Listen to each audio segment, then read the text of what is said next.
વાગર્થાવિવ સંપૃક્તૌ વાગર્થ પ્રતિપત્તયે જગતા પિતરૌ વંદે પાર્વતી પરમેશ્વર. આજે ફરીથી આપણે કજી સોમનાથ ટ્રસ્ટ, સોમનાથ વિદ્યા વિહાર અને સોમનાથ સંસ્કૃતિ વિહાર દ્વારા આયોજિત 37મા જ્ઞાનયજ્ઞમાં ભેગા થયા છીએ. અને આજે આપણા પરમ પુણ્ય છે કે આપણે પરમ પૂજ્ય સ્વામી અભયાનંદજી સરસ્વતી આપણી સામે ભગવદ્ ગીતાના માઇન્ડ મેનેજમેન્ટ ઉપર પ્રવચન આપશે. જેઓ પૂર્વ જીવનમાં એન્જિનિયર રહ્યા છે, પણ ઘણા વર્ષોથી પરમ પૂજ્ય સ્વામીજી તદ્રુપાનંદજી સરસ્વતીના પટ્ટ શિષ્ય રહ્યા છે. મનન આશ્રમના ઘણા વેદાંતના વર્ગો તેમણે લીધા છે, લઈ રહ્યા છે. તો આપણા સદભાગ્ય છે કે વેદાંત જેવા અઘરા વિષયને આપણી સમક્ષ પ્રસ્તુત કરવા તેઓ હંમેશા તત્પર રહે છે. પણ આજે તેઓ ભગવદ્ ગીતા ઉપર પ્રવચન આપશે. ઓમ શન્નો મિત્રઃ શં વરુણઃ શન્નો ભવત્વર્યમા શન્ન ઇન્દ્રો બૃહસ્પતિઃ શન્નો વિષ્ણુરુક્રમઃ નમો બ્રહ્મણે નમસ્તે વાયો ત્વમેવ પ્રત્યક્ષં બ્રહ્માસિ त्वामेव प्रत्यक्षं ब्रह्म वदिष्यामि ऋतं वदिष्यामि सत्यं वदिष्यामि तन्मामवतु तद्वक्तारमवतु अवतु माम् अवतु वक्तारम् ॐ शान्ति शान्ति शान्तिः हरिः ओम श्री गुरुभ्यो नमः हरिः ओम सदाशिवसमारम्भां शङ्कराचार्यमध्यमाम् अस्मदाचार्यपर्यन्तां वन्दे गुरुपरम्परां वन्दे गुरुपरम्पराम्.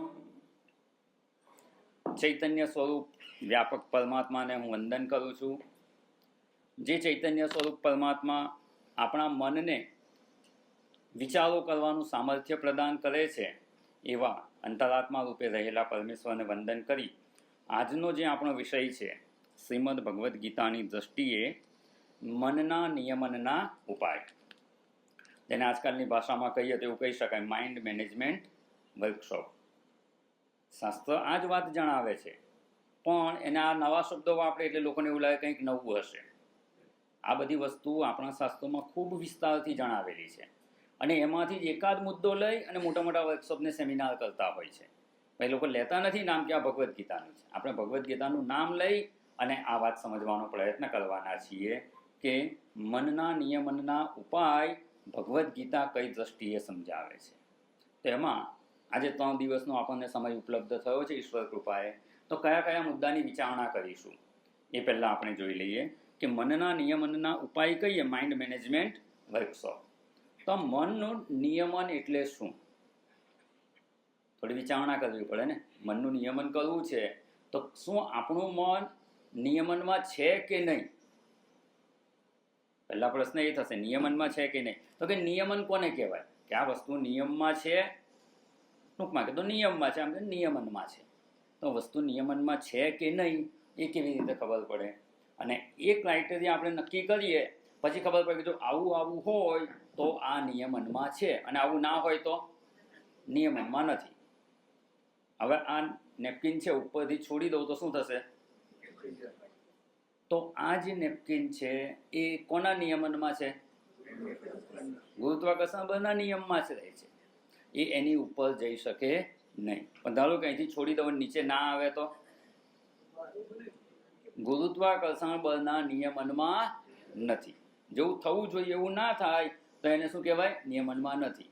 તો આપણું મન નિયમનમાં છે કે નહીં પહેલાં એ વિચાર કરવાનો. તો નિયમનમાં હોવું એટલે શું એ વિચારણા કરીશું. જે આપણું મન છે કે નહીં પહેલાં એ ચકાસીશું. જો નિયમનમાં જ હોય તો દફતર લઈને ભણવાની જરૂર નથી ને. પછી તો જો આપણે જોઈશું કે આવું આવું હોય તો નિયમનમાં છે ને આવું આવું હોય તો નિયમનમાં નથી, અને નિયમનમાં હોય એવું ખબર પડી જાય તો પછી આગળ ભણવાની જરૂર નથી. પણ એવા નિશ્ચય પર પહોંચાય કે ના, આપણું મન પણ જે વ્યાખ્યા કરી છે એ પ્રમાણે નિયમનમાં રહેતું નથી. નિયમનમાં નથી તો નિયમનમાં કેવી રીતે કરવાનું?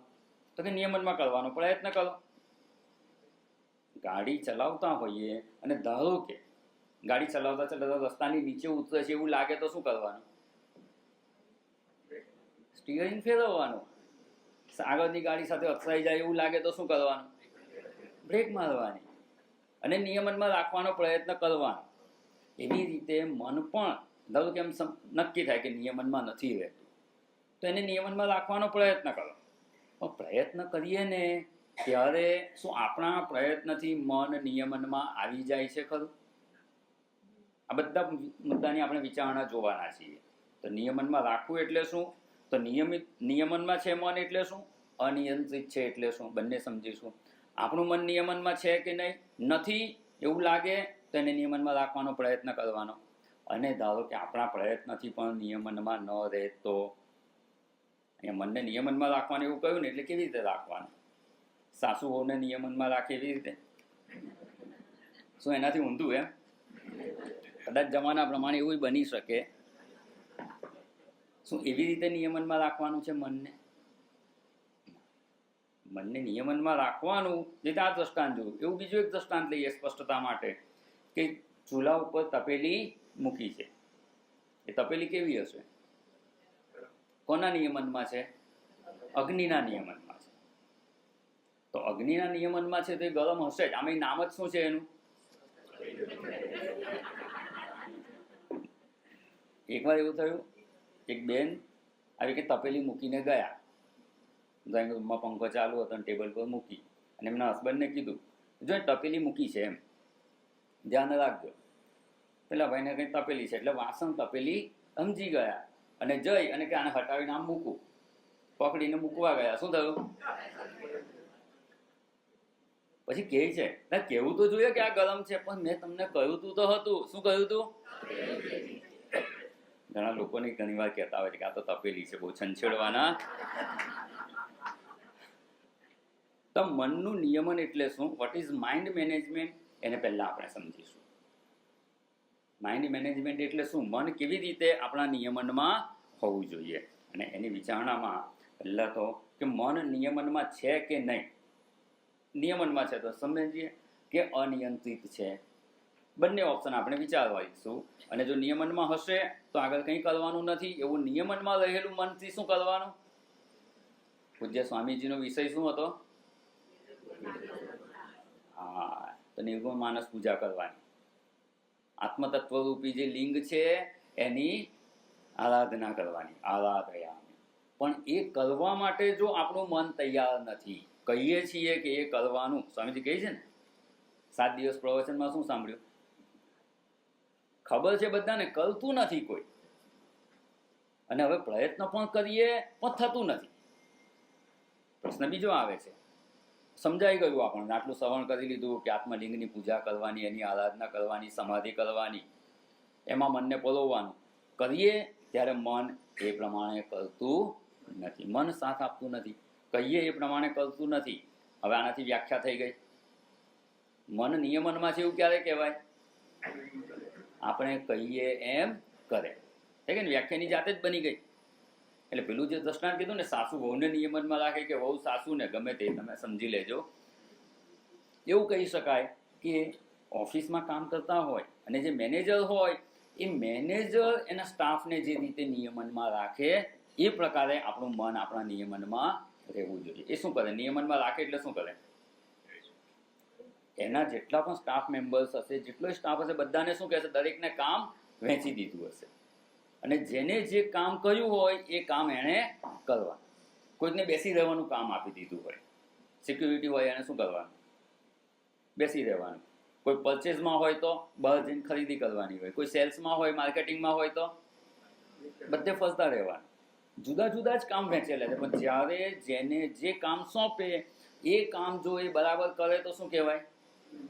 સ્ટાફ એના નિયમનમાં છે, અને કે એના કરતાં ઊંધું જ કરે તો માથા ભારે છે.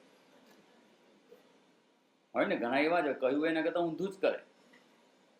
તો આ મેનેજર જેવી રીતે પોતાના માણસોને, પોતાના સ્ટાફને નિયમનમાં રાખે છે, આ દ્રષ્ટાંતથી સ્પષ્ટ થઈ જશે. કોઈ એક જ કામ નથી કે આ જ કરવાનું. ઓફિસ હોય, બધી જાતના કામ હોય. એક વ્યક્તિને બેસી રહીને કામ કરવાનું હોય, એકને ફરતા રહીને કામ કરવાનું હોય. જેને જે કામ સોંપવામાં આવે એ કરે તો એ સ્ટાફ એના નિયમનમાં છે એવું કહી શકાય. એ જ વ્યાખ્યા આપણા મનને લગાડવાની છે. આપણું મન નિયમનમાં છે કે નહીં, હવે આ નક્કી કરીએ. નિયમન એનો અર્થ એવો નહીં સમજવાનો કે બિલકુલ મનને વિચાર કરતું બંધ કરી દેવાનું. ઘણા કે કંટ્રોલ કરે. કંટ્રોલ શબ્દ યોગ્ય નથી. મનનું નિયમન એટલે કંટ્રોલ ઓફ માઇન્ડ એવું ના કહી શકાય. મેનેજ કરવું માઇન્ડને, એની પાસે યોગ્ય કામ લેવાનું છે. સાવ બંધ કરી દઈએ ને એ પણ યોગ્ય નથી. મન કામ કરતું બંધ થઈ જાય તો થાય છે ખરું ક્યારેક? અહીંયા નહીં કરવાનું, અહીંયા નહીં કરવાનું. ક્યારે થાય? સુષુપ્તિમાં થઈ જાય. અહીંયા થાય ને તો એ કહેવાય કે બીજે જતું રહ્યું. ત્યાં છે ખરું, કામ કરે છે, પણ આપણે કહ્યું છે તે કરતું નથી. તો મન નિયમનમાં હોવું એટલે આપણી ઈચ્છા પ્રમાણે એ કામ કરે. એક શબ્દ સાંભળે, ટ્રાફિક નિયમન, વાહન વ્યવહારનું નિયમન. એમાં શું કરે? ટ્રાફિક પોલીસ ઊભો છે, એ શું કરે? શું બધું બંધ કરી દે બધી બાજુથી. ટ્રાફિક પોલીસ આવે, ચાલો બધું બંધ. બધું બંધ નથી કરતો તો શું કરે છે? ગમે તેને જેને જ્યાં જવું હોય ત્યાં જવા દે છે. એ ઈચ્છે એ બાજુના વાહનોને જવા દે, અને એ ઈચ્છે કે આને નથી જવા દેવા તો એને ઊભા રાખે. અને એ પ્રમાણે જો ટ્રાફિક ચાલતો હોય, વાહન વ્યવહાર ચાલતો હોય, તો વાહન વ્યવહાર ટ્રાફિક પોલીસના નિયમનમાં છે એવું કહી શકાય. એ રીતે પ્રાણનું નિયમન, પ્રાણાયામ ખબર છે? પ્રાણાયામમાં શું કરવાનું? શ્વાસ લેવાનો, શ્વાસ છોડવાનો. અત્યારે શું કરો છો? અત્યારે શ્વાસ લો છો કે ભૂલી ગયા? અત્યાર સુધી યાદ હતું? આ 10-15 મિનિટ આપણે જે વિચારણા કરી કે હું શ્વાસ લઉં છું, પણ શ્વાસ ચાલતો હતો કે નહીં? ચાલતો હતો. શ્વાસ અંદર જાય છે, ઉચ્છ્વાસ બહાર નીકળે છે, આ ક્રિયા ચાલી જ રહી છે. પણ એને આપણે પ્રાણાયામ કહેતા નથી. પ્રાણાયામ ક્યારે કહેવાય? ક્રિયા આની આ જ છે, પણ આપણે ઈચ્છીએ ત્યારે શ્વાસ અંદર આવે, ઈચ્છીએ એટલો સમય શ્વાસ રોકી શકીએ, અને ઈચ્છીએ એટલો સમયમાં શ્વાસ બહાર કાઢીએ. અંદર લઈએ શ્વાસ, એને શું કહેવાય? પૂરક. અંદર પૂરવાનું, બહુ સરળ શબ્દ છે. કુંભક એટલે રોકી રાખવાનો, અને રેચક એટલે રેચક ચૂર્ણ આવે ને, બહાર કાઢવા. પૂરક, કુંભક અને રેચક. એકવાર એવું થયું, એક ભાઈને મેસેજ આવી ગયો કે આ દાદા ગયા. એટલે પછી બેસનામાં ગયા. બેસનામાં જાય એટલે બધા પૂછે ને શું થયું, શું થયું એમ. એટલે કે દાદા કેવી રીતે ગયા? કંઈ બીમાર હતા? તો કે ના, કંઈ નહોતું. સ્વસ્થ હતા? તો કે કેવી રીતે થઈ ગયું? તો કે યોગાસનના યોગ કરતા હતા એમ. તો કે યોગ કરતા કરતા કેવી રીતે માણસ ગુજરી જાય? તો કે સવારે પેલું ટીવી પર આવે છે ને, કોણ હોય છે? તમને બધાને ખબર છે. તો કે દાદા ટીવીમાં જોઈ અને પ્રાણાયામ કરતા હતા.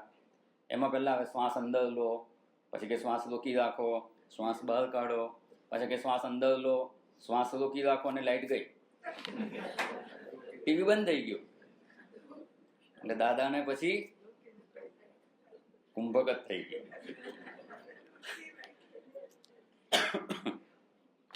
તો અહીંયા આપણે જે વિચારણા કરી રહ્યા કે શ્વાસ તો લઈએ જ છીએ, એ પ્રક્રિયા ચાલુ જ છે, પણ જ્યારે આપણી ઈચ્છા પ્રમાણે, અત્યાર સુધી શું થાય છે? એની મેળે થાય છે.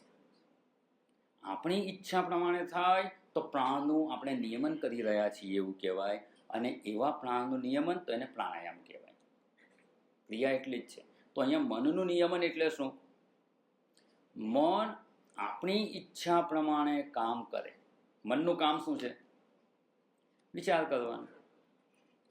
મનનું કામ છે સંકલ્પ વિકલ્પાત્મકમ મનઃ. સંકલ્પ કરે, વિકલ્પ કરે, સાથે સાદા શબ્દમાં કહીએ તો વિચાર કરે. તો વિચાર કરવાનું કામ મનનું છે, અને મનનું નિયમન કરવાનું એટલે વિચાર કરવાનું હા, કોઈ બોલ્યું ખરું? હું રાહ જોતો તો કોઈક બોલે. વિચાર કરવાનું બંધ નથી કરવાનું, એ તો આપોઆપ થઈ જાય છે સૂઈ જઈએ એટલે. સુષુપ્તિમાં મન વિચાર કરતું બંધ થઈ જ જાય છે. તો અહીંયા આપણે જે વિચારણા કરવાની છે કે આ મન આપણા નિયમનમાં રાખવું એટલે શું, અને એવું ના હોય તો મન અનિયંત્રિત છે એવું કહેવાય. તો મન અનિયંત્રિત છે કે નિયમનમાં છે એને આપણે સમજવાનું છે કે આપણું મન કેવું છે. તો એની વ્યાખ્યા જોવી હોય સરળ શબ્દોમાં તો એવું કહી શકાય કે કરવા યોગ્ય વિચારો ન કરે, કહ્યું ના કરે ને ના કરવાનું કરે. એટલે કરવા યોગ્ય વિચારો ન કરે અને ન કરવાના વિચારો કરે. માત્ર એટલું નહીં, ન કરવાના વિચારો કરીને દુઃખી પણ કરે, તો એ મન આપણા નિયમનમાં છે એવું કહી શકાય નહીં. અનિયંત્રિત છે. આપણે કહીએ છીએ કે આ વિચારો કરવા જોઈએ, આત્મલિંગની આરાધના કરવાની, પણ એ મન કરતું નથી. અને ન કરવાનું, દેહાત્મ બુદ્ધિના વિચારો કરે, જગતના વિચારો કરે. અને ઘણી વાર તો કંઈક એવો દુઃખદ પ્રસંગ બની ગયો હોય, કોઈ કંઈક એવું કહી ગયું હોય, અને જો કંઈ દુઃખ થયું હોય અને રાત્રે એ વિચારે મન ચડી જાય તો આખી રાત ઊંઘ બગાડે. અને આપણે ઈચ્છીએ છીએ કે એવા વિચારો ન કરે, છતાં એ વિચારો કરે જ છે. અનિચ્છાએ પણ આપણને દુઃખી કરે એવા વિચારો જો મન કરતું હોય તો કહી શકાય કે મન આપણા નિયમનમાં નથી. અને જો આવું ક્યારેક પણ થતું હોય તો આપણે આ અધ્યયન કરવાની આવશ્યકતા છે. દફતર લઈને ઘરે જવાનું નહીં. જો એવું થતું જ ના હોય, મન નિયમનમાં જ રહેતું હોય તો વાંધો નથી. પણ આપણો અનુભવ છે કે મન આપણી ઈચ્છા પ્રમાણે દરેક સમયે વર્તતું નથી. ક્યારેક તો આપણને દુઃખી કરે એવા વિચારો કરતું હોય છે. તો એવા મનને નિયમનમાં રાખવાની આવશ્યકતા છે. અને પેલું દ્રષ્ટાંત જોયું કે વાહન ચલાવતા હોય અને વાહન રસ્તાની નીચે ઉતરી જાય છે એવું લાગતું હોય તો શું કરવાનું?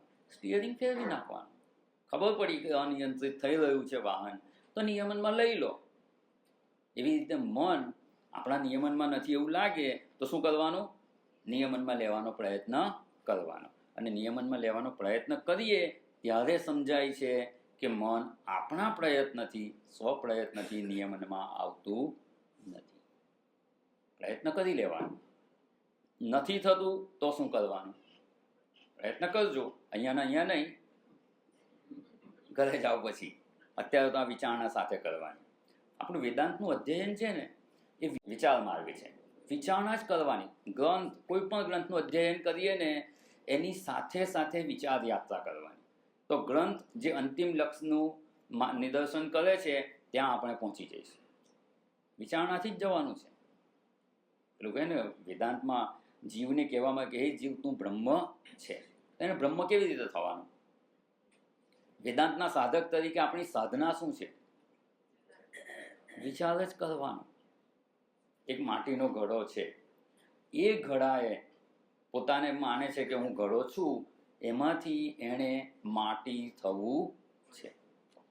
ઘડા રૂપે છે, પછી એ ફૂટી જાય, ઠીકડા થાય, પછી એનો ભૂકો થઈ જાય તો શું થઈ જાય? માટી. અત્યારે શું છે? બહુ સરસ. ઘડો છે, એણે માટી થવું હોય તો કરવાનું શું? અત્યારે પણ એ જ માટી છે, એ જ માટીના કણો છે.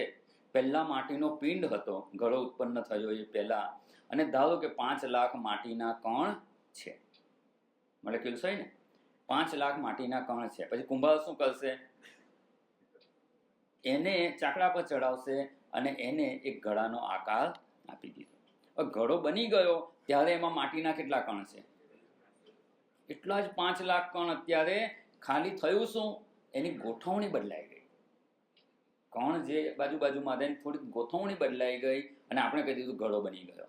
એ 5 લાખ માટીના કણ જ છે. ફૂટીને ઠીકરા થઈ જાય તો એ પણ 5 લાખ માટીના કણ જ છે. અને એનો પણ ચૂરો થઈ જાય અને માટી થઈ ગઈ ત્યારે, જેને માટી કહીએ આપણે એવું, ત્યારે પણ 5 લાખ માટીના કણ જ છે. એમાં કોઈ જ ફેર નથી. ઘડો અત્યારે પોતાને ઘડા રૂપે માને છે કે મારે આ કાંઠલો છે, પેટનો ભાગ છે, આ બેઠક છે, આવો મારો આકાર છે, હું ઘડો છું. એમાંથી એને વિચારણા કરી અને એટલું જ સમજવાની જરૂર છે કે હું આજે માટીના કણ છે ને એ જ મારું સાચું સ્વરૂપ છે. એવું સમજી લે તો એને માટી થતાં કેટલી વાર કે ફૂટવાની જરૂર ખરી? ઘડા આકારમાં છે ત્યારે જ, અને એટલે વેદાંત શાસ્ત્ર કહે છે સદ્યો મુક્તિ છે અત્યારે જ. જો આપણે જાણી શકીએ કે હું આ શરીર, ઇન્દ્રિયો, મન, બુદ્ધિ નથી, શાસ્ત્ર પણ જણાવે છે, તર્ક દ્વારા પણ આ તો સિદ્ધ થઈ જાય છે કે હું આ નથી, શરીરના જન્મ પૂર્વે પણ હું હતો, ત્યાં કર્મો કરેલા, એ પ્રારબ્ધ કર્મોના ફળ ભોગવવા આ શરીરમાં આવું છું. એનો અર્થ કે પહેલા હતો ત્યારે આ શરીર નહોતું એટલે હું શરીરથી ભિન્ન છું. શરીર નહોતું ત્યારે હતો, શરીર છૂટી જશે પછી નવા શરીરની પ્રાપ્તિ માટે, પુનર્જન્મ માટે યાત્રા કરીએ. એટલે આ શરીર તો વચ્ચે ગ્રહણ કરીએ ને છોડી દઈએ છીએ, એટલે એનાથી હું ભિન્ન છું. એ રીતે મન, ઇન્દ્રિયો, બુદ્ધિ, આ બધાથી હું ભિન્ન છું. તો હું કોણ છું? તો શાસ્ત્ર જણાવે છે સતચિત આનંદ સ્વરૂપ છું. અને એ હું છું અત્યારે આ શરીરમાં રહ્યા જ જો આપણે જાણી શકીએ તો, ઘડા આકારમાં રહ્યા જ જો એ જાણી લે કે હું માટી છું, તો માટીના સ્વરૂપની પ્રાપ્તિ એને થઈ જાય. આ વેદાંતની સાધના છે. એટલે એક જ વાક્યમાં કહેવું હોય તો વેદાંતની સાધના શું છે? ઘડાની માટી થવાની સાધના. ઘડાએ માટી થવાની સાધના કરવાની, એવી આપણે કરવાની છે.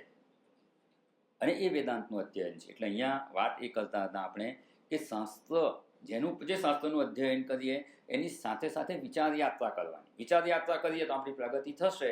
નહીં તો આવું તો કેટલી વાર સાંભળી ચૂક્યા છીએ. આ પહેલી વાર નથી સાંભળતા. અહીંયા જે વિચારણા આવશે ને પહેલી વાર નથી. હું ખાલી એના ઉપર જે મુદ્દા પણ આપણે વિચારણા કરવાની છે એને હાઇલાઇટ કરીશ. એટલે સાંભળતી વખતે એવું લાગશે આ તો ખબર જ છે, પણ એ પ્રમાણે આપણે વિચારણા નથી કરી. જો એ પ્રમાણે વિચારણા કરીશું ને તો આપણું મન નિયમનમાં આવી જશે. અને મન નિયમનમાં આવી જશે તો નિર્ગુણ માનસ પૂજા જેવી સાધના પણ આપણે કરી શકીશું.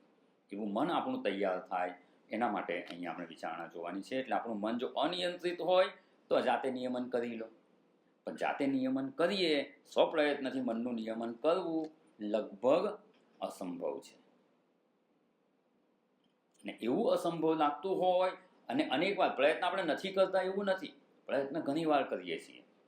વર્ષોથી આપ સત્સંગ કરો છો, સાત્વિક જીવન જીવો છો, તો કેટલી વાર પૂજા કરતા હોઈશું, જપ કરીએ, ધ્યાન કરીએ, નિધિધ્યાસન કરતા હોઈએ, અને આ બધું કરીએ ત્યારે આપણો પ્રયત્ન તો એ જ છે કે આપણે મનને ઈચ્છીએ એ વિષયમાં લગાડીએ. જપ કરતા હોઈએ તો ઈશ્વરના નામ સ્મરણમાં, ઈશ્વરના સગુણ સ્વરૂપનું ધ્યાન કરતા હોય તો એમાં, નિર્ગુણ સ્વરૂપનું ધ્યાન કરતા હોય તો એમાં મનને પરોવવાનો પ્રયત્ન કરીએ, નિધિધ્યાસન કરીએ તો આત્મ સ્વરૂપનું ચિંતન કરીએ.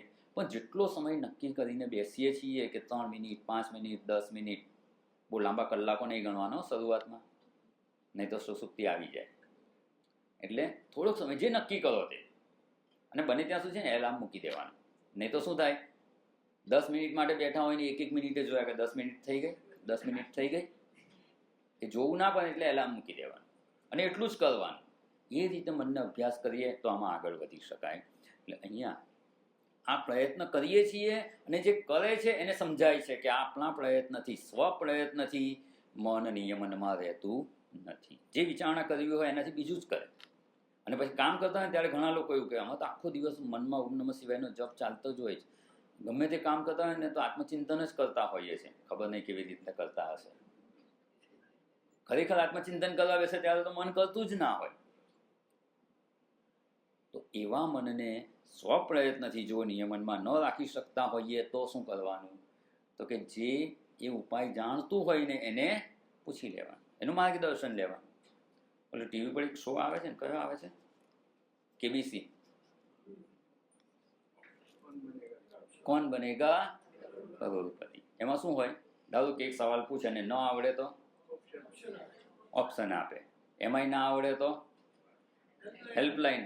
બરાબર છે, હેલ્પલાઇનમાં ઘણી બધા પ્રકાર હોય. કોઈ ફોન એ ફ્રેન્ડ, કે કેબીસી હોય, હેલ્પલાઇન હોય, શું હોય?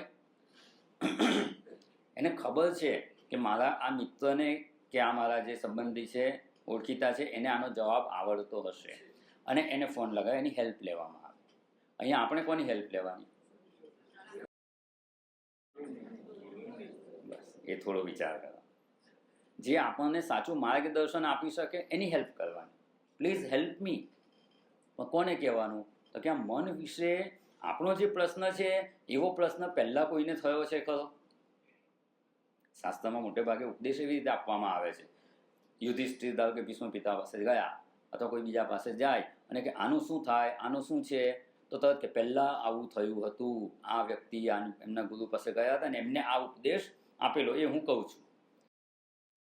મોટાભાગના પુરાણો અને શાસ્ત્રોમાં આ પદ્ધતિ હોય છે. તો અહીંયા આપણે પણ એ જ અનુસરીએ કે આવો પ્રશ્ન પહેલાં કોઈને થયો હતો કે મારું મન નિયમનમાં નથી? અર્જુનને થયો હતો. અર્જુન 6થા અધ્યાયમાં ભગવાનને પૂછે છે. એટલે જો ભગવાનને પૂછે છે, મન વિશે જ પ્રશ્ન છે, તો એવા મન વિશેનો પ્રશ્ન અર્જુન જો ભગવાનને પૂછતા હોય ને ભગવાન ઉત્તર આપતા હોય અને એમનો પ્રશ્ન સોલ્વ થઈ ગયો, તો આપણે પણ એ જ ઉત્તર પ્રાપ્ત કરી લઈએ તો એટલે કોની હેલ્પ લેવાની? હવે જગતગુરુ એવા કૃષ્ણ ભગવાન. ભગવાને ભગવદ્ ગીતામાં જે ઉપદેશ આપેલો છે એવા ભગવાનની અહીં મદદ લેવાની કે અમને હેલ્પ કરો, પ્લીઝ હેલ્પ મી. અમારું મન આવું છે, નિયમનમાં નથી, એ પહેલાં નિશ્ચય કરવાનો. સ્વપ્રયત્નથી નિયમનમાં આવતું નથી, તો હવે આપ મદદ કરો. એટલે અહીંયા ભગવાને અર્જુનનો જે પ્રશ્ન હતો એનો ઉત્તર આપેલો. તો આપણો પ્રશ્ન છે એવો જ અર્જુનજીનો પ્રશ્ન હતો. ખબર છે ખરી કે આપણો પ્રશ્ન કયો છે? વિચારણા કરી છે ખરી? ઉપર છેલ્લી વાત બરાબર, આપણે અત્યાર સુધીની વિચારણા જોઈએ એમાં એવું લાગે કે આ મન નિયમનમાં નથી, પણ એનો થોડો નિશ્ચય તો કરી લે એટલે પાકું થઈ જાય કે ના, મન નિયમનમાં નથી જ. નહીં તો શું આમાંથી અડધા ઉપરના એમ હશે, સ્વામીજી તમે ભલે કહો, અમારું મન તો અમે કહીએ એમ જ છે, અમારા નિયમનમાં જ છે. અમે તો કેટલા આગળ વધી ગયેલા સાધક છે સ્વામીજી, તમને ખબર નહીં હોય. કેટલા વર્ષોથી શિબિર ભરીએ છીએ, કેટલા વર્ષોથી સત્સંગ કરીએ છીએ, ક્લાસીસમાં ભરીએ છીએ, કેટલું સત્સંગ કરીએ છીએ અમે તો. અમારું મન તો નિયમનમાં જ છે. જો એવું માનતા હોઈએ ને તો અહીંયા થોડું ચકાસી લેવું અને વિચારણા કરીએ ને ત્યારે ખબર પડે કે મન આપણા નિયમનમાં છે કે નહીં. નિયમનમાં હોય એ તો આપણે બહુ સ્પષ્ટતાથી જોઈ લીધું કે આપણે ઈચ્છે એ પ્રમાણે મન કરે. પણ નિયમનમાં ન હોય તો એવું મન કેવું હોય?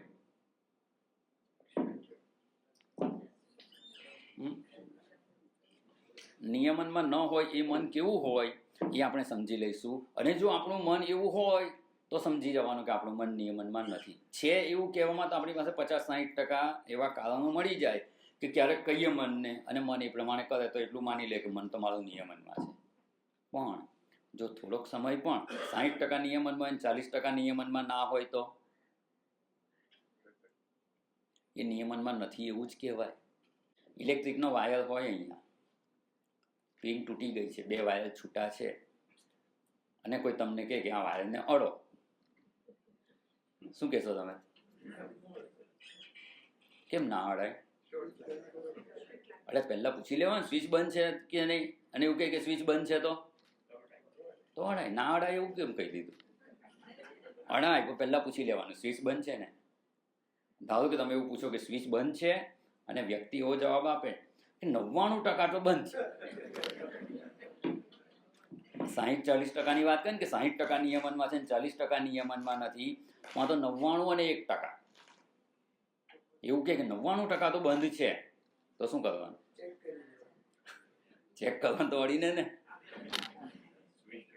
99% પણ જો એવું કહે કે 99% બંધ કર્યું છે, 1% ડાઉટ છે, તો આપણે એ વાયરને અડીશું નહીં. અને અહીંયા 40% જો નિયમનમાં ના હોય અને એવા મનને આપણે માનતા હોઈએ કે મારું મન નિયમનમાં છે તો ના ચાલે. એ મન દ્વારા પેલું કહે ને ખોટા સિક્કા લઈ અને બજારમાં કંઈ ખરીદી કરવા જઈએ તો શું મળે? કશું ના મળે, ખોટા સિક્કા પાછા જ આવે. એવી રીતે આપણું મન જો અનિયંત્રિત હોય તો એ આત્મ સ્વરૂપમાં સ્થિત થઈ શકે તેમ નથી. અને એવો જ કંઈક અર્જુનજીનો પ્રશ્ન હતો. એટલે અર્જુનજીનો પ્રશ્ન અને આપણો પ્રશ્ન જો બંને સરખા હોય તો ઉત્તર આપણને ઉપયોગી થઈ શકે. એક વ્યક્તિને રોગ થયો હોય, પેટમાં દુખતું હોય, અને બીજી વ્યક્તિને માથું દુખતું હોય, એને જે દવા આપી હોય એ દવા લઈએ તો ના ચાલે. એક સરખો રોગ થયો હોય અને ડૉક્ટર એ દવા પ્રિસ્ક્રાઇબ કરે તો ચાલે.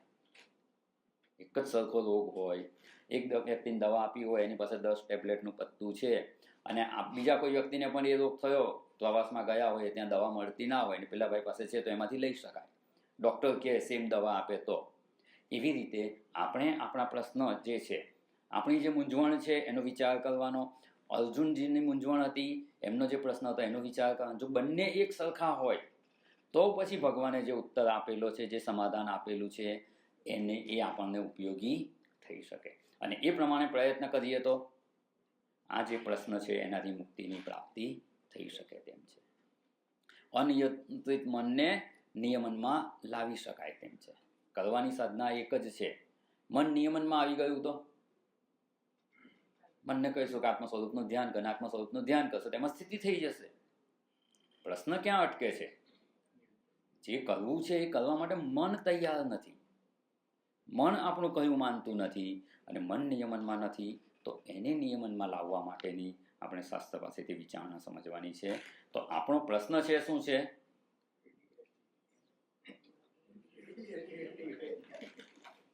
આ કંઈ સાંભળેલું છે ADHD?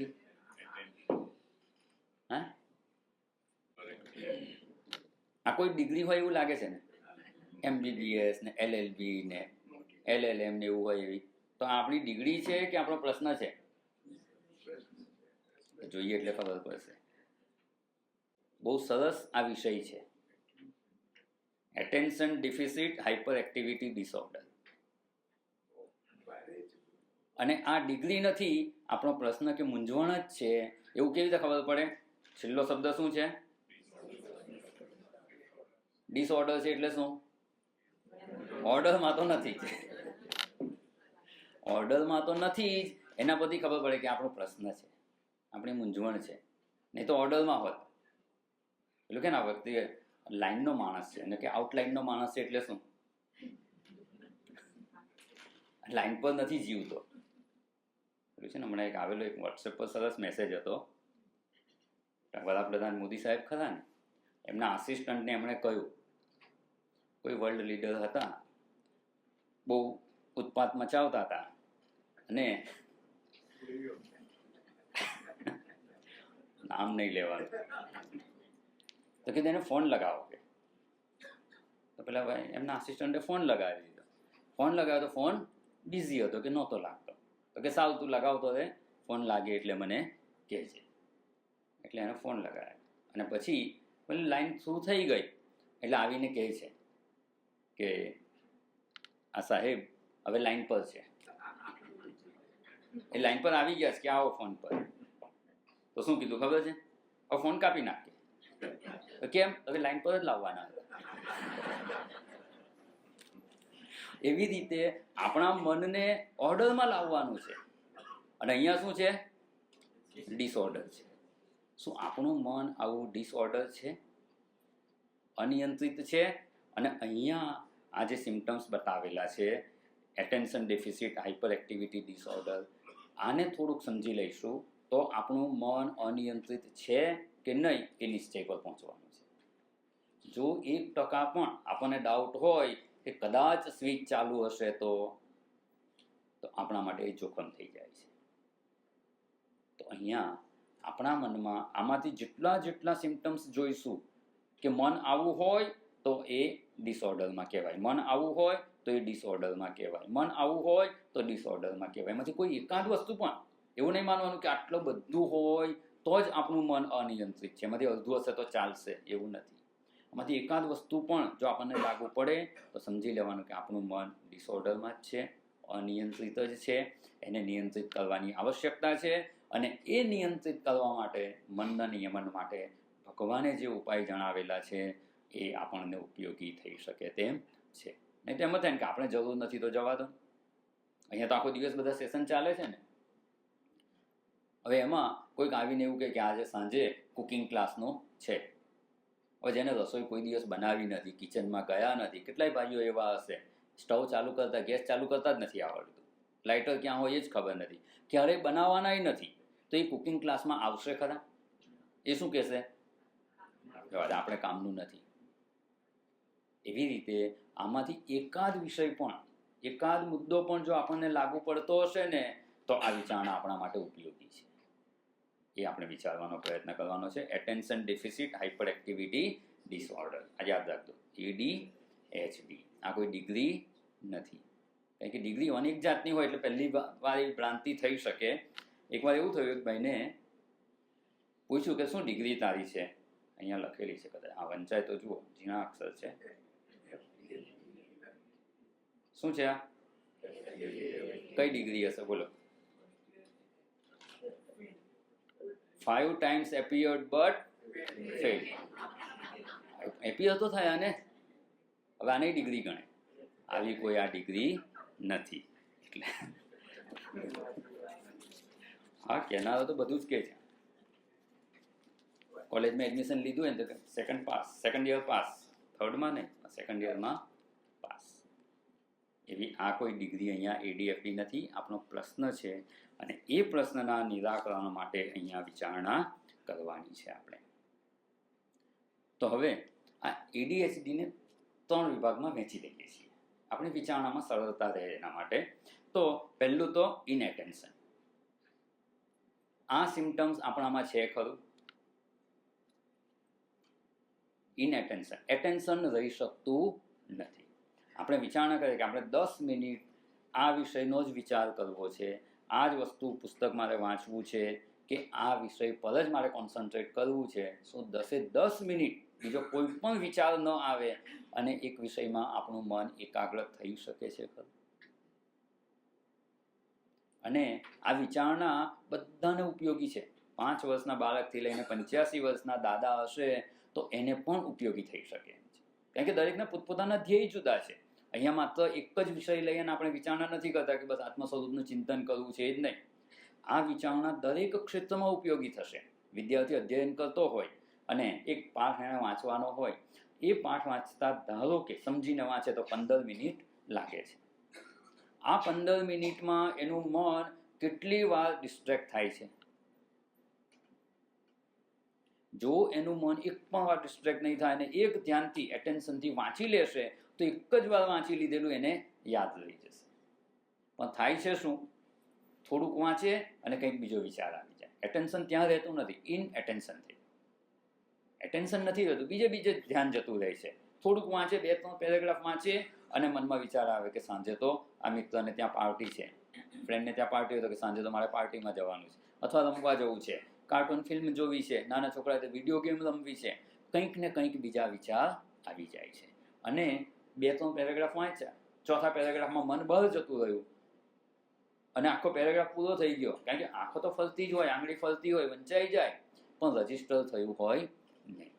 એમ કરીને આખો પાઠ વાંચી લીધો અને જ્યારે પરીક્ષામાં લખવા બેસે ત્યારે 3 પેરેગ્રાફ આવડે છે, ચોથું વચ્ચેથી લિંક તૂટી ગઈ એટલે જ કરી નહીં શકે. બીજી વાર, ત્રીજી વાર, ચોથી વાર, 5 વાર વાંચે, પણ 5 વાર પ્રશ્ન મૂળ શું છે?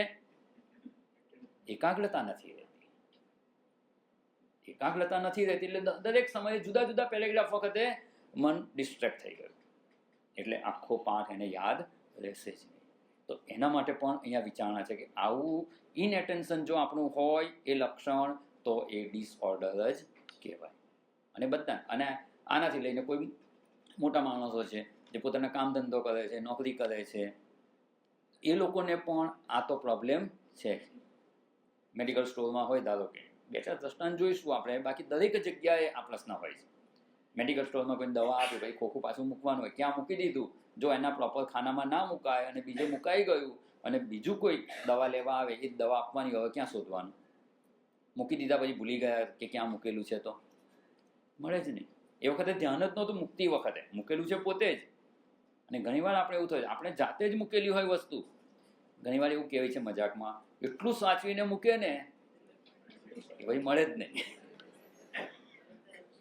કેમ? મૂકતી વખતે જો ધ્યાન ક્યાંક બીજે હોય, બાકી તો યાદ રહેવું જોઈએ ને, આપણે જ મૂકીએ છીએ કે આ વસ્તુ અહીંયા મૂકી છે, પણ એ વખતે મન ત્યાં હોતું નથી, મન બીજા વિચારમાં હોય. એ જ વિચારમાં હોય તો યાદ હોય કે હું આ વસ્તુ અહીંયા મૂકું છું, અને મૂકે તો યાદ રહે.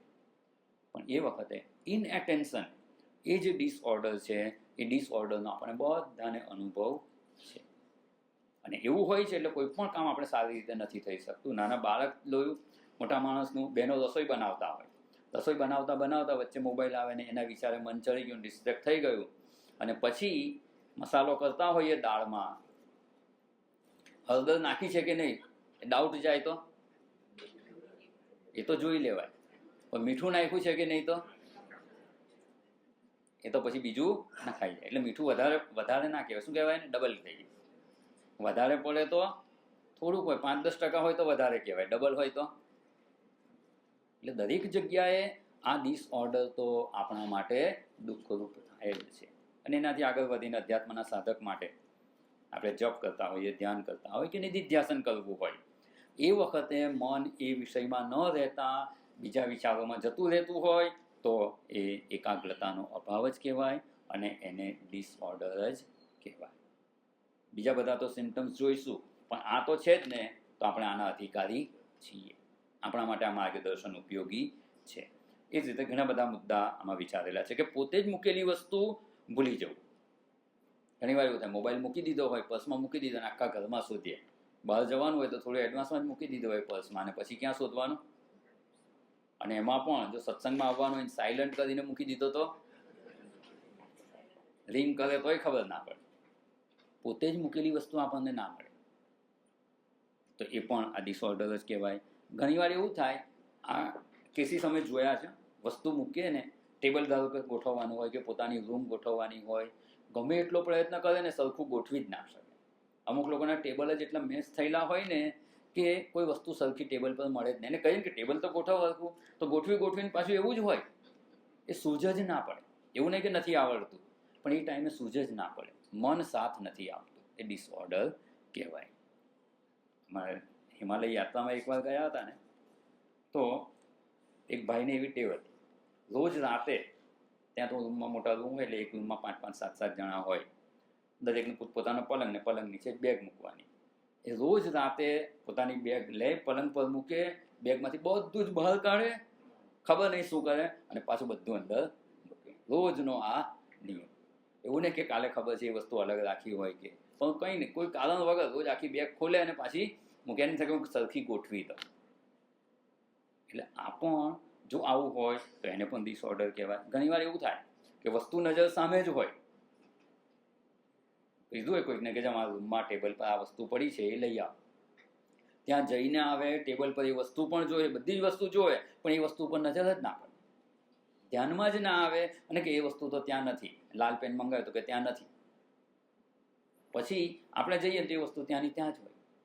આપણે પોતાનો એવો અનુભવ છે, ઘણી વાર આખું ટેબલ પર શોધીને જઈએ, નથી, પછી એમ થાય કે બીજે હશે, પેલા કબાટના ખાના બીજે ક્યાંય ના, મતલબ પાછા ત્યાં જઈએ, એ વસ્તુ ત્યાં ટેબલ પર જ હોય. તો આવો જે મનનો સ્વભાવ છે એ મનને અહીંયા ઇનએટેન્શન કહેવામાં આવે છે. કોઈ પણ એક કામમાં એકાગ્ર થઈ જ ના શકે. મૂળ મુદ્દો આ જ છે, એકાગ્રતાનો અભાવ. પણ એ જુદા જુદા દ્રષ્ટાંતથી આપણને અહીંયા જણાય છે. કોઈ કામ કરવા જાય તો પણ એક કામ આરંભ કરે ને પછી એ પૂરું થાય ત્યાં સુધી એમાં એકાગ્ર ના હોય. કામ શરૂ કરે પછી થોડુંક થાય ને પછી કે જવા દો, આ નથી કરવું, બીજું કામ. આરંભેલું કામે પૂરું ના કરે એને પણ ઇનએટેન્શન જ કહેવાય. ગુજરાતીમાં આપણે તો સરસ શબ્દ છે, શું કહેવાય છે? આરંભે શું, પૂર્ણાહુતિ સુધી પહોંચે જ નહીં ને. ને જો ઘણા લોકોનો એવો સ્વભાવ આપણને જોવામાં આવતો હશે, પણ આ જ વિચારણા કોના માટે છે? અને વાક્ય કહ્યું ને, ઘણા લોકોના જીવનમાં આવો સ્વભાવ આપણે જોતા હોઈએ છીએ, એ જોવા માટે નથી. આ બધા સિમ્ટમ્સ કોનામાં જોવાના? હા, પેલો તો આવો જ છે, એ જ ભૂલી જાય છે, એના માટે નથી. કારણ કે આપણને સામાન્ય રીતે એવી ટેવ પડી ગઈ છે કે આપણે પેલી બોલ રમવાની ગેમ આવે ને, છોકરાઓનું શિબિર હોય તેને રમાડતા હોઈએ, એક વોલીબોલ આપવામાં આવે, છોકરાઓની 2 ટીમ પાડવામાં આવે, વચ્ચે નેટ હોય, વોલીબોલનું ગ્રાઉન્ડ હોય એવું, આ બાજુ 10 છોકરા, આ બાજુ 10 છોકરા, અને મ્યુઝિક વગાડવાની, મ્યુઝિકલ ચેર જેવું. બોલ ઉચકીને સામેના કોર્ટમાં નાખી દેવાનું. એને હાથમાં આવે તો એ શું કરવાનું? એને મ્યુઝિક બંધ થાય ત્યારે જેના હાથમાં બોલ રહી ગયો તે હારી જાય. હવે જો આવી રમત રમતા હોય તો શું કરવાનું? બોલ આવે તો પકડી રાખે કોઈ? શું કરવાનું? સામેવાળાના કોર્ટમાં નાખવાનું.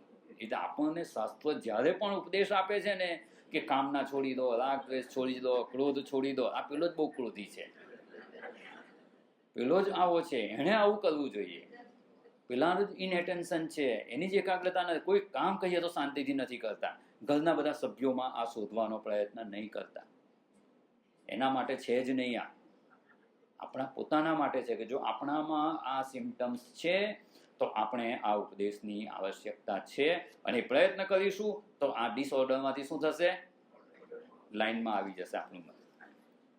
તો અહીંયા હજુ એક બીજો સિમ્ટમ્સ હોય છે, ટાઈમ બ્લાઇન્ડનેસ. ટાઈમ બ્લાઇન્ડનેસ સાંભળ્યું છે? સમય વિશે આમ કહે ને કે અંધારામાં હોય. કોઈને કંઈ કામ કર્યું હોય ને, બસ હમણાં 10 મિનિટમાં આવું જ છું. આપણને ખબર છે કે 15 કિલોમીટરનો રસ્તો છે, ત્યાંથી નીકળે છે, હમણાં 10 મિનિટમાં પહોંચે ખરા. પણ ઘણા લોકોનું એવું કહેવાનું હોય છે, એ સંભવ જ ના હોય ને તો એવો ટાઈમ તમને આપી દે, અને બીજા પાસે કામ કરાવતા હોય ને ત્યારે આ બહુ આપણને પ્રોબ્લેમ નડતો હોય છે. આપણને ખબર હોય કે આટલી વારમાં કામ થાય એવું જ નથી, તો પણ કે બસ કાલે તમને આ કામ પતાવીને આપી દઉં, તો એ થવાનું જ ના હોય. આ તો બીજાની વાત છે. મુખ્ય આપણે વિચારવાનું છે કે આપણે પોતાને, આપણને જ ટાઈમનો અંદાજ નથી હોતો કે આ કરવામાં કેટલો સમય લાગશે, અને આપણે જ કહીએ કે આ કામ થઈ જશે તો આ થઈ જશે, અઠવાડિયામાં તો આટલું કામ પતાવી જ દઈશ. પણ અઠવાડિયામાં પતે એવું જ ના હોય, આપણું જ જજમેન્ટ ખોટું હોય, આપણે જજમેન્ટ લઈ જ ના શકતા હોય, એ મનનો ડિસઓર્ડર કહેવાય. હાથે કરીને ખોટું બોલે છે એની વાત તો જુદી જ છે. જે હોય ને વેપારી, બસ કાલે આવી જ જશે તમારી વસ્તુ, ખબર હોય કે આવવાની જ નથી, પણ કહી દે કે બીજે જાય નહીં કરાય. પણ આપણે પોતે જ્યારે સિરિયસલી વિચાર કરતા હોય છતાં ટાઈમનો અંદાજ ના આવે તો. એકવાર એવું હતું, રિસેપ્શન પાર્ટીમાં જવાનું હતું, તો હસબન્ડ એમના વાઈફને કહ્યું ચાલો આ જવાનું છે, તો બસ હું 5 મિનિટમાં તૈયાર થઈને. સાંભળો તો ખરા, સાંભળતા પહેલા હસવા માંડવાનું. બીજી વાર થાય, થોડી વાર એટલે પાછું કીધું ચાલો કેટલી વાર છે હવે, બસ 5 મિનિટમાં આવું છું. હવે 2-3 વાર થયું, પછી તો એ બેન અકળાઈ ગયા કે શું વારંવાર બૂમો પાડો છો, અડધા કલાકથી તો કહું છું કે 5 મિનિટમાં આવું છું. પોતાના ટાઈમનો જ અંદાજ. એને જો સિન્સિયરલી આવું થતું હોય, આપણે આપણા જે કંઈ કાર્ય હાથમાં લીધા હોય એ વિશેનો સમયગાળો આપણને ખબર ના પડતો હોય, ખોટો અંદાજ થતો હોય, then that is called time blindness. જે સમય આપણને લાગવાનો છે એને વિશે આપણે અંધારામાં છીએ, આપણું મન એ નક્કી જ નથી કરી શકતું, then it is called disorder. એટલે એક આ ઇનએટેન્શન. બીજી કેટેગરીમાં એને કહેતો હાઇપર એક્ટિવિટી. હાઇપર એક્ટિવિટી પણ ડિસઓર્ડર છે. ફૂલ ઇફિશિયન્સીથી કામ કરવું જુદી વસ્તુ છે, અનેક વિષયો વિશે કામ કરવું એ જુદી વસ્તુ છે, અને હાઇપર એક્ટિવિટી અહીંયા જે કહેવામાં આવે છે એ જુદી વસ્તુ છે. જો એ ડિસઓર્ડર હોય તો એ આપણા માટે યોગ્ય નથી. તો હાઇપર એક્ટિવિટી કોને કહેવાય? તો હંમેશા રેસ્ટલેસ, આ કરી નાખો, આ કરી નાખો, આ કરી નાખો, આ કરી નાખો. આ મન કુદાકુદ કરતું હોય, મનથી જે રેસ્ટલેસ છે, જે પોતાના કાર્યમાં જોડાયેલા છે અને કર્મો કરે છે, કર્મોમાં બિઝી છે એની વાત નથી, મનથી જે રેસ્ટલેસ છે, મન જેનું સતત દોડાદોડ કરી રહ્યું છે, એક સ્થાને શાંતિથી બેસી જ ના શકે એવો જો હોય તો એને પણ અહીંયા ડિસઓર્ડર કહેવામાં આવે છે. બેસી જ ના શકે. એકવાર એક ભાઈને કંઈક લગ્ન માટે છોકરી જોવા જવાનું હતું. હવે છોકરો એકલો તો જવાય નહીં, ઘરમાં બીજા કોઈ આવી શકે એમ નહોતો, એટલે એને મોટા બનેવી હતા ને મોટા બનેવીને કીધું કે જીજાજી તમે આવો. તો કે સારું કે આવીશ. ગયા ને જવાનું હતું ને તો પહેલાં જ એને સૂચના આપી દીધી, જો ત્યાં જઈએ ને તો શિસ્તમાં રહેશે, પગમાં મોટર મૂકી હોય એમ પગ હલાવ ના કરતો. ઘણા લોકોને ટેવ હોય છે ને એવી કે પગમાં જાણે મોટર મૂકી હોય ને પગ હલાવ જ કર્યા કરે. હવે આ જે છે કે આ કેમ પગ કેમ હલાવે છે, કઈ છે રીઝન? પગમાં કંઈ નથી થતું, એકચ્યુઅલી માનસિક છે. મનથી એ રેસ્ટલેસ છે એટલે આ પ્રક્રિયા જણાય છે. એટલે એવું જો થતું હોય, કંઈ પણ હાથની ક્રિયા થતી હોય, બેઠા હોય તો એટલે કહેતા હોય ને કે આસન પર બેઠા હોય તો આસનના, અને જો 1 મહિના સુધી આપણે 1 મહિનાનું અહીંયા હોય છે ને સર, 1 મહિના સુધી એક જ આસન પર બેસાડે ને તો છેલ્લે દિવસ આસન હોય જ નહીં, બધા દોરા કાઢી નાખેલા હોય, શાંતિથી બેસી જ ના શકે. આ જો મનની રેસ્ટલેસનેસ છે, જો એવું હોય તો એને ડિસઓર્ડર કહેવામાં આવે છે. એવું નહીં કે આપણે ના ગમતું હોય એ કામમાં રેસ્ટલેસ હોય, ગમતું કામ આપીએ ને તો પણ એમાં લાંબો સમય ના કરી શકે.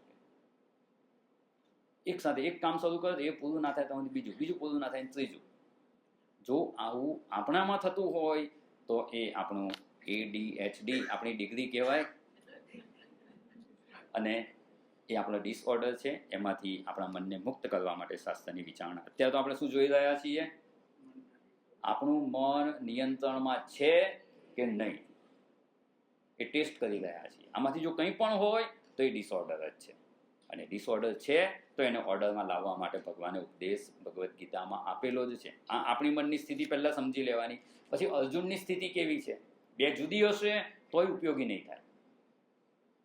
આપણી જે સ્થિતિ મનની જોઈ રહ્યા છીએ એ જ વસ્તુ અર્જુનમાં પણ જણાશે, અને એ જણાશે તો એ ઉપદેશ આપણને ઉપયોગી થશે. ત્યાં ત્રીજું છે ઇમ્પલ્સિવિટી. ઇમ્પલ્સ એટલે મનમાં આવેગ આવે, મનમાં કંઈક આવે, આમ કરી નાખો અને કરી નાખે. બસ જે કંઈ મનમાં આવેગ આવે એ આવેગ પ્રમાણે તરત વ્યવહાર કરી નાખે, તો એ પણ ડિસઓર્ડર કહેવાય. મનમાં તો ઈચ્છા થાય પણ બધું કરાય છે ખરું? મનમાં ઈચ્છા થાય કે આને તો એક લાફો મારી આવું તો કરાય ખરું? એવું વિચાર કરવો પડે. ના કરાય એવું નહીં, પણ જોવું પડે કે સામે કોણ છે. પછી આપણે એક લાફો મારીએ પછી આપણે 32 નીકળી જવાના હોય તાણ, એવું કોઈ સામે હોય તો નહીં કરવા, અને છતાં કરી નાખે એવું થઈ જતું. આ એક દ્રષ્ટાંત છે. પણ આવી કોઈ પણ એક્ટિવિટી થઈ જતી હોય કે જેનું ફળ આપણને ભવિષ્યમાં દુઃખ મળવાનું હોય, આપણે જ દુઃખી થવાના હોઈએ, એવું કંઈક વર્તન જો આપણાથી થઈ જતું હોય અને એવા મનના આવેગને આપણે અનુસરી જતા હોઈએ, એને વશ થઈ જતા હોઈએ, મનમાં કંઈ પણ આવેગ આવે ને એ પ્રમાણે જો વર્તન થઈ જતું હોય, then it is called disorder. એમાંથી આપણે મુક્ત થવાનો પ્રયત્ન કરવાનો. શાસ્ત્રની વિચારણા દ્વારા કેવી રીતે મુક્ત થવાનું એ આપણે જોઈશું. અને ઘણા જેવું હોય, મને તો જે મનમાં લાગે ને હું કહી જ દઉં, સાચું હોય તો કહી જ દઉં, પછી જે થવું હોય તે થાય. સાચું બોલવું જોઈએ, બરાબર છે, સદગુણ છે, પણ ભગવાને એની બહુ સરસ વ્યાખ્યા કરી છે. સત્યમ છે, કોઈને શ્લોક યાદ? સત્યમ, પ્રિયમ, હિતમ ચયત અને અનુદ્વેગકરમ. 4 ક્વોલિટી જણાવી છે. સત્ય જ બોલવાનું, જુઠ્ઠું તો બોલવાનું જ નથી, કાં મૌન રહેવાનું. સત્ય બોલવાનું, એ પણ પ્રિયમ, જેને કહીએ છીએ એને પ્રિય રૂપ હોવું જોઈએ. પ્રિય જ હોય, સારું સારું લાગે એવું જ બોલવાનું, તો કે ના, હિતમ, હિતકારક પણ હોવું જોઈએ. અને હિતકારક હોય તો તારા હિત માટે છે એટલે હું કહું છું એમ કહીને લોકો કેટલું સંભળાવી દેતા હોય છે. એટલે ભગવાને ઉમેરી દીધું. ભગવાનને ખબર છે કે લોકો શું કરશે, આ તો તારા કલ્યાણનું છે એટલે તને કહું, નહીં તો કોણ તને કહેવા આવે, એમ કહીને બધું કહી દેતા હોય છે. પણ એવું સત્ય, પ્રિય અને હિત પણ ન હોવું જોઈએ જે ઉદ્વેગ કરવા વાળું હોય. એટલે કહી દીધું અનુદ્વેગ કરમ, બોલનારને પણ અને સાંભળનારને પણ ઉદ્વેગ ન થાય એવું. એટલે જેને એમ કહ્યું હું તો જે હોય કહી જ દઉં, સાચું હોય કહી જ દઉં, મને કોઈની શરમ ના નડે. એ લોકો પછી કોઈનું આમ કહીએ ને કે સામેવાળાની ભાવના હર્ટ થશે ને એનો વિચાર નથી કરતા કે સામેવાળાને દુઃખ થશે. જો એવું વર્તન થઈ જતું હોય તો એ ડિસઓર્ડર કહેવાય. અને એવી ડિસઓર્ડરથી આપણે મુક્ત થવાનો પ્રયત્ન કરવાનો. ઘણા બધા બીજા દ્રષ્ટાંતો, વિચાર્યા વિના જ બોલ બોલ કરે, આવા દ્રષ્ટાંત મળશે. બીજામાં આપણને જણાય છે કે આ આવું કરે છે, પણ આપણે જ એવું ક્યારેક કરી નાખીએ છીએ ને એ ધ્યાન પર હોતું નથી. એને પોતાની આત્મશ્લાઘા કરે. કોઈ આત્મશ્લાઘા કરે તો ગમે ખરું? આત્મશ્લાઘા એટલે પોતાની સ્તુતિ કરતા રહેવાની. કોઈ એવું કરે તો ના ગમે, પણ આપણે કેટલી વાર કરીએ છીએ એ સામેવાળાને જ ખબર પડે, આપણને ખબર જ ના પડે. આપણે તો સાચી જ વાત કરીએ છીએ ને, મેં તો જે હતું એ જ કીધું ને. સામેવાળાને ખબર હોય કે કેટલી આત્મશ્લાઘા છે. આપણે કરીએ છીએ એના પ્રત્યે સજાગ નથી, તો અહીંયા વિચારણા દ્વારા એના પ્રત્યે સજાગ થવાનો પ્રયત્ન કરવાનો કે આમાંથી કોઈ પણ વસ્તુ જો ડિસઓર્ડર આપણામાં હોય તો સજાગ થવાનું. અત્યાર સુધી તો સજાગતા જ નથી, એટલે મન નિયમનમાં નથી ને એ જ નથી સમજાતું. મન નિયમનમાં નથી, અનિયંત્રિત જ છે. આમાંથી કોઈ એકાદ વસ્તુ હોય ને તો પણ મન અનિયંત્રિત કહેવાય. તો આમાંથી કેટલી વસ્તુ છે લિસ્ટ બનાવજો. આ તો યુટ્યુબ પર હશે ને, પછી જુઓ ત્યારે એમાં સ્ક્રીનશોટ લઈ અને મુદ્દા લખી રાખજો કે આમાંથી કેટલી કેટલી વસ્તુ આપણામાં છે. એક કે એક કરતાં વધારે હોય તો પણ આપણે આમાં આવી ગયા. મને મેસેજ કરજો કે આમાંથી કેટલી વસ્તુ. અને આમ કહ્યું ને કે વિચાર્યા વિના બોલ બોલ જ કર્યા કરે, ત્યાં રિલેવન્ટ હોય કે ના હોય, કોઈ વાતની ધીરજ પણ ના હોય. ઇમ્પલ્સિવ એટલે મનમાં આવ્યું એટલે કહી દીધું.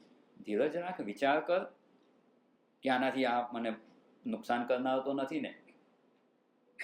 નહીં તો શું આપણું વર્તન એ કેવું થઈ જાય? એક ગધેડો હતો, ગધેડાને મનમાં વિચાર આવ્યો, ઘણા સમયથી મેં કોઈને લાત મારી. આ શું મનમાં વિચાર, અને તરત લાત મારી દીધી. પાછળ કોણ હતું? એના માલિક હતા. હવે માલિકને જો લાત મારી તો શું થાય? જો આવેગને અનુસરી ગયા, મનમાં વિચાર આવે છે કે મારે લાત મારવી, ઘણા ટાઈમથી કોઈને લાત મારી નથી, એટલે લાત મારીને પાછળ પોતાના માલિક હતા, હવે શું થશે? દફણા જ ખાવાના વાળો આવે ને. આપણે પણ જો જીવનમાં આવું કંઈક વર્તન થઈ જાય, મનમાં આવે આમ કરી નાખ્યું, એ તો થઈ ગયું મારાથી, કરતા પહેલા વિચાર કરવો જોઈએ. થઈ ગયા પછી વિચાર કરે, દફણા ખાધા પછી ખબર પડે કે આવું નહોતું કરવા જેવું, તો આપણામાં ને ચાલો બહુ નહીં કહેવાય. એટલે બિલકુલ ધીરજ ના હોય, મનના આવેગ આવે તો થોડીક ધીરજ રાખવાની. એટલે કે ધીરજના ફળ મીઠા હોય. એટલે એક ભાઈને એવું કીધું કે બહુ ઉતાવળીઓ ના થા, થોડીક શાંતિ રાખ, બધી વાતમાં ઉતાવળ કંઈક તો ધીરજ રાખ. તો કે ધીરજના ફળ મીઠા, તો કે મને તો ડાયાબિટીસ છે. મીઠા ફળ ખાય તો શું થાય? એટલે ડાયાબિટીસ ના થાય એટલે ધીરજ નથી રાખતો, એવાય લોકો આર્ગ્યુમેન્ટ કરી દે. એટલે અહીંયા જે 3 વસ્તુ આપણે જોઈ, એક તો ઇનએટેન્શન, એ પણ ADHD જ કહેવાય, ડિસઓર્ડર જ કહેવાય. હાઇપર એક્ટિવિટી, એ પણ ડિસઓર્ડર કહેવાય. અને ઇમ્પલ્સિવિટી, આને આપણે થોડીક આજની સાયન્સની ભાષામાં આપણને સમજાઈ જાય એ પ્રમાણે આપણે સમજવાનો પ્રયત્ન કરીએ છીએ. અને આ જો સમજાઈ ગયું હશે તો અર્જુનને પણ આ જ ADHD હતું, એ આપણે સમજવાનું છે. હવે બંનેનો એક સરખો પ્રશ્ન હશે તો ઉત્તર કે સમાધાન આપણને ઉપયોગી થશે. એટલે એ વિચારણા આપણે હવે જોવાની છે કે આપણો પ્રશ્ન છે તો એનો ઉકેલ મેળવવો જ જોઈએ. આને કોઈ દિવસ એવું નહીં કહે કે તો ઉંમર થઈ એટલે ભૂલી જવાય છે. ઉંમર સાથે આ કોઈ વસ્તુને લાગતું વળગતું નથી. બહુ હાઈપર છે, છોકરાઓને આજકાલ કહેતા હોય છે ને, આજકાલ એ પ્રોબ્લેમ જ હોય છે, છોકરો બહુ હાઈપર છે. હાઈપર છે એટલે કે એને એક્સેપ્ટ કરી લેવાની જરૂર નથી, એ પ્રોબ્લેમ છે, પ્રશ્ન છે, અને એનો ઉકેલ લાવવાની આવશ્યકતા છે. આમાંથી જે વસ્તુ જોઈને એ બધું જ એ પ્રશ્ન છે અને એનો ઉકેલ સંભવ છે. એને કંઈ સ્વીકાર એ તો હોય, હવે ઉંમર થઈ એટલે ભૂલી જવાય એવું નથી હોતું. કેટલાય મોટી ઉંમરના આપણા સિનિયર સાધકો છે, senior citizens, super senior citizens કહેવાય એવા, 80+, હજુ એમને બધું યાદ છે ને બધું બરાબર જ છે, બધું જ કામ પોતાનું વ્યવસ્થિત કરે છે. એટલે કે આવું થાય જ એવું જરૂરી નથી. જો મનને યોગ્ય ટ્રીટમેન્ટ ન આપી હોય તો આવું થાય, મનને નિયમનમાં રાખતા ન આવડતું હોય તો આવું થાય. હા, થોડે ઘણે અંશે કંઈક બીજા પ્રોબ્લેમ હોય અને થાય તો જુદી વસ્તુ છે, પણ સામાન્ય રીતે એવું ના થાય. જો આપણામાં આવું હોય તો એને એક્સેપ્ટ કરીશું, તેનાથી ક્યારેય મુક્ત નહીં થઈ શકીએ. એને એક્સેપ્ટ નથી કરવાનો, આ પ્રોબ્લેમ છે અને એનું સોલ્યુશન શાસ્ત્ર આપે છે, એ ઉકેલવાનો પ્રયત્ન કરવાનો છે. એટલે ન્યુરો ડેવલપમેન્ટલ ડિસઓર્ડર એવું એને કહેવામાં આવે છે. અને જો એ હોય તો એનો આપણે ઉકેલ લાવવો જોઈએ અને એ શાસ્ત્ર પાસેથી આપણે સમજવાનો પ્રયત્ન કરવાના છે. એટલે આ પ્રશ્ન બાળપણ, યુવાની કે વૃદ્ધાવસ્થા, કે ને બહુ હાઈપર છે બાળક હોય તો બહુ હાઈપર છે, શાંતિથી બેસતો જ નથી, એને તમે ટ્રેનિંગ આપી છે કે નહીં? પહેલાના જમાનામાં ઉપનયન સંસ્કાર આપી, ગાયત્રી મંત્રની દીક્ષા આપે, જપ કરાવે, બધી હાઈપર એક્ટિવિટી ત્યાં અટકી જ જવાની છે, એ ચેનલાઇઝ થશે. એની એનર્જી કંઈ વેસ્ટ નથી જવાની, ચેનલાઇઝ કરવાની. પણ એ ટ્રેનિંગ આપણને જ ખબર નથી, મા બાપને જ ખબર નથી, તો બાળકોને ક્યાંથી આપવા? યંગસ્ટરને પણ જે પ્રોબ્લેમ છે આજકાલ, કોઈ જગ્યાએ મન એકાગ્ર થતું જ નથી વૃદ્ધાવસ્થામાં. એટલે દરેક વ્યક્તિને આ વિચારણા ઉપયોગી થઈ શકે તેમ છે. એટલે અહીંયા આપણે સમજવાનો પ્રયત્ન કર્યો આપણો પ્રશ્ન શું છે. ADHD, એટેન્શન ડિફિસિટ, એટલે એટેન્શન રહેતું નથી. હાઇપર એક્ટિવિટી ડિસઓર્ડર, કંઈ ના સમજાય તો એટલું સમજે લે કે અહીંયા જે મુદ્દા જોઈએ ને બધા ડિસઓર્ડર છે, એને ઓર્ડરમાં લાવવાના છે. અને ઓર્ડરમાં જો લાવી શકીશું તો આ વિચારણા આપણને ઉપયોગી થઈ શકશે. એટલે આ વિચારણા કરે કોઈ એક્ટિવ ના હોય એવું નહીં, બુદ્ધિશાળી ના હોય એવું નહીં કે આવું આ પ્રોબ્લેમ છે બધા આળસુ હોય. આળસુ ના હોય, હાઈલી ઇન્ટેલિજન્ટ હોય. આજકાલ જોઈએ છે ઘણા બધા આઈટીના પ્રોફેશનલ્સ હોય પણ કંઈક પ્રોબ્લેમ થઈ જાય, સોલ્વ ના કરી શકે ને સુસાઇડ કરી નાખે છે. કેટલાય કેસ જોઈએ છે. એટલે કંઈ એ ભણી લીધું એટલે આ બધામાંથી મુક્ત થઈ ગયા એવું નથી. એના માટે તો શાસ્ત્રના માર્ગદર્શનની આવશ્યકતા છે જ. એટલે ઘણા બુદ્ધિશાળી હોય, કામચોરી ના કરતા હોય, બહુ જ એક્ટિવ હોય, છતાં પણ આ પ્રોબ્લેમ હોઈ શકે. એટલે આપણામાં આ પ્રોબ્લેમ કેટલો છે એનો વિચાર કરવાનો પ્રયત્ન કરજો. એટલે કાલે પુનઃ મળીએ, ત્યાં સુધીમાં આટલું હોમવર્ક વિચારણા કરી લેજો કે આમાંથી કંઈક પણ છે તો કાલે આવવાની આવશ્યકતા છે. આમાંથી એક પણ ના હોય ને તો તમે પાસ. હા, એટલે આ થોડો વિચારણા કરજો, આ હોમવર્ક કરીને આવજો. પછી અર્જુનજીને પણ આ જ પ્રોબ્લેમ હતો, એને શાસ્ત્રના શબ્દમાં જે જણાવવામાં આવેલું છે એને સમજવાનો પ્રયત્ન કરીશું. અને પછી ભગવાને એનું જે સમાધાન આપેલું છે અને અર્જુન આ પ્રશ્નમાંથી મુક્ત થઈ ગયા, એમનો આ પ્રોબ્લેમ સોલ્વ થઈ ગયો, એ સમાધાન આપણે પણ મેળવવાનો પ્રયત્ન કરીશું. અને જીવનમાં કેવી રીતે આપણે એને આત્મસાત કરી શકીએ એવો પ્રયત્ન કરી શકીએ એવું પ્રેક્ટિકલ માર્ગદર્શન આપણે મેળવવાનો પ્રયત્ન અહીંયા કરવાના છીએ. એટલે જેને જેને આ પ્રોબ્લેમ હોય, અહીંયા સાંભળો છો કે યુટ્યુબ પર લાઈવ સાંભળતા હોય, શક્ય હોય અને આ પ્રોબ્લેમ હોય, શક્ય હોય તો અહીંયા ફિઝિકલી હાજર રહી અને સમજવાનો પ્રયત્ન કરજો કે જેથી આનું સાચું માર્ગદર્શન આપણે મેળવી શકીએ. આજે આપણે અહીંયા વિરામ લઈશું. ઓમ પૂર્ણમદ પૂર્ણમિદં પૂર્ણાત પૂર્ણમુદચ્યતે પૂર્ણસ્ય પૂર્ણમાદાય પૂર્ણમેવાવશિષ્યતે.